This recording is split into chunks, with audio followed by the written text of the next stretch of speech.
if you're going to try to control the narrative around my content or something like that, I can't work with you because my channel's built around the stuff that I use and how I use it to make money. Yeah. If all of a sudden I'm showing blenders and I'm showing all kind of different stuff just for the check, then it's kind of, you know, I would hate for my channel to go down that route and then confuse people on certain things, right? So I've never switched up on the press. The press is always the same. Everything I use has been the same since I got onto YouTube. Yeah. It's, to me, that's the most important part about creating content is there's a weird responsibility that we have as content creators that the people that are watching, it's easy to sell them anything.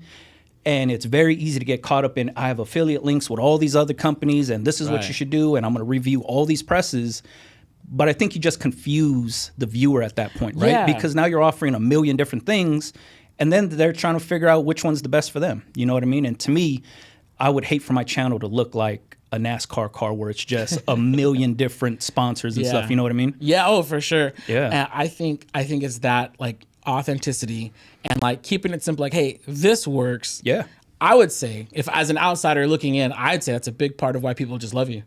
And why, like, hey, even somebody like, somebody who like may not be so cool with language, like they're still gonna watch because like where else are they gonna get that kind of authenticity? There's not a lot of creators in the industry who are willing to put their money where their mouth is like that, you know? And I think that's where my downfall as a content creator is just that, is because I don't play the YouTube game like the standard YouTuber would. Right. I turn away a lot of checks and I turn away a lot of offers on certain things because I don't feel it fits my brand.